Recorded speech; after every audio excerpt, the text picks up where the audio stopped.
इसका शुभारंभ प्रदेश के लिए फर्रुखाबाद जनपद के संकिसा प्राथमिक स्वास्थ्य केंद्र से हो रहा है। इसके लिए फर्रुखाबाद वासियों को मैं हृदय से बधाई देता हूं। आप सबके प्रति अपनी शुभकामनाएं भी देता हूं। भाइयों बहनों,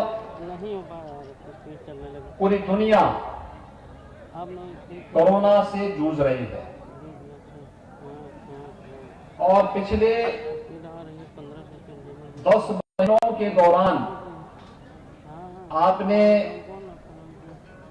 जिस मर्यादा का, जिस अनुशासन का परिचय देकर के कोरोना पर देश की लड़ाई को विजयी बनाने के लिए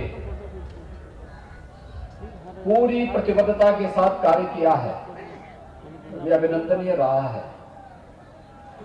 मैं प्रधानमंत्री मोदी जी का आज के अवसर पर अभिनंदन करता हूं, जिन्होंने घोषणा कर दी है कि 16 जनवरी से कोरोना के वैक्सीन लगेंगे। यानी इस महामारी के उपचार को, इस महामारी से बचाव के लिए पूरी पुख्ता व्यवस्था हो रही है और इसके लिए 16 जनवरी से पहले चरण में चिकित्सकों को और स्वास्थ्य कर्मियों को यह वैक्सीन लगेगा। दूसरे चरण में सुरक्षा और राजस्व से जुड़े हुए कर्मियों को इसके साथ जोड़ा जाएगा। तीसरे चरण में 50 साल की उम्र के लोगों को और विभिन्न प्रकार की बीमारियों से ग्रसित लोगों को, और चौथे चरण में से सामान्य लोगों को भी इस वैक्सीन का लाभ प्राप्त हो पाएगा। और इसकी घोषणा आज हुई है। मैं इसके लिए प्रधानमंत्री मोदी जी का भी हृदय से अभिनंदन करता हूं कि उनके मार्गदर्शन में देश ने कोरोना के खिलाफ इस लड़ाई को जिस मजबूती से लड़ा, वह दुनिया के अंदर एक मिसाल बना है।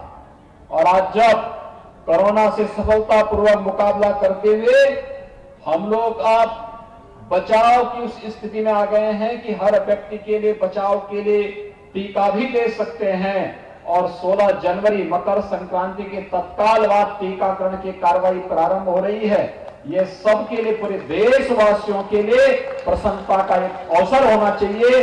प्रधानमंत्री मोदी जी का मैं विशेष रूप से इसके लिए अभिनंदन करता हूं, उनका आभार भी व्यक्त करता हूं और देश के वैज्ञानिकों को हृदय से बधाई देता हूं, उनका अभिनंदन भी करता हूं।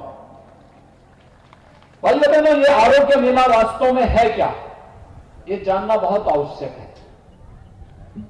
याद रखना कि आरोग्यता प्राप्त करना हर एक व्यक्ति का अधिकार होना चाहिए। इस धरती पर बिना भेदभाव के शासन की योजनाओं का लाभ हर नागरिक को प्राप्त हो सके, ये शासन की पूरी इच्छा होती है, शासन की प्रतिबद्धता का एक हिस्सा होता है।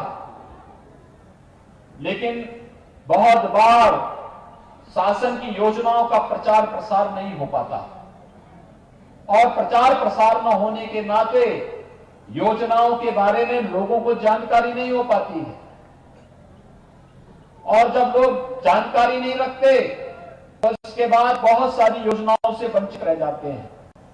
अभी हम लोग आए मंच पर आने के तत्काल बाद मेरे उद्बोधन के पहले उद्घाटन, लोकार्पण और उद्घाटन कार्यक्रम के बाद विभिन्न प्रकार की लाभार्थी परक योजनाओं के जो लाभार्थी हैं उनको मंच पर बुला करके उन्हें उनके सर्टिफिकेट उपलब्ध कराए गए। इस सर्टिफिकेट के पीछे का उद्देश्य है, ये इसलिए नहीं कि हम लोग आए हैं और उनके साथ फोटो होगी। इसके पीछे का उद्देश्य है कि जिन लोगों को मुख्यमंत्री आवास योजना का लाभ मिल रहा है, उस योजना से वह व्यक्ति जो अभी तक छूटा हुआ है, आने वाले समय में वह भी जागरूक हो जाए और वह भी योजनाओं का लाभ प्राप्त कर सके। इस योजना से उसे भी लाभान्वित किया जा सके। आयुष्मान भारत योजना या मुख्यमंत्री जन आरोग्य योजना का लाभ उस पात्र व्यक्ति को प्राप्त हो सके जो किन्हीं कारणों से पिछली सूची में छूट गया था, उसे भी इस योजना का लाभ प्राप्त हो सके। इसी प्रकार से चाहे वह वन डिस्ट्रिक्ट वन प्रोडक्ट की योजना का हो, मुख्यमंत्री स्वरोजगार योजना का हो, प्रधानमंत्री मुद्रा योजना का हो, स्टार्टअप की योजनाओं का हो, इन सभी योजनाओं के पीछे का एक ही हेतु है कि जो व्यक्ति लाभ प्राप्त कर गया उसका नाम सामने आना चाहिए कि लाभार्थी है, और जो व्यक्ति अब तक योजना का लाभ प्राप्त नहीं कर पाया है उसके मन में भी एक इच्छा होनी चाहिए कि मैं भी इस योजना का लाभ प्राप्त कर सकता हूं। और इस देश से जनप्रतिनिधि के साथ जब उसका संवाद होगा, हमारे सांसद विधायकों के साथ उसका संवाद होगा, तो इनके प्रयास से उस योजना का लाभ उस पात्र व्यक्ति को भी प्राप्त हो पाएगा। और मुख्यमंत्री आरोग्य योजना के पीछे का यही उद्देश्य है। यानी मुख्यमंत्री आरोग्य योजना के मतलब स्वास्थ्य संबंधी, पोषण संबंधी जितनी भी केंद्र और प्रदेश सरकार की योजनाएं हैं, उन योजनाओं को एक स्थान पर लोगों को उपलब्ध करवा करके हर प्राथमिक स्वास्थ्य केंद्र में प्रत्येक सप्ताह वहां पर हम लोगों को इसका लाभ उपलब्ध करवा सकेंगे। आपने देखा होगा प्राथमिक स्वास्थ्य केंद्र में आप जाएंगे, हर एक प्राथमिक स्वास्थ्य केंद्र में ऐसी व्यवस्था है।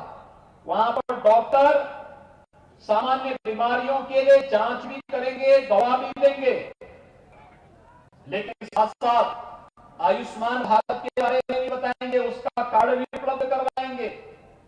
आयुष्मान भारत का कार्ड उपलब्ध कराने के साथ साथ किसी को ट्यूबरक्लोसिस से वो पीड़ित है, टीबी से ग्रसित है, टीबी के उपचार की व्यवस्था भी वहां उसके लिए करेंगे।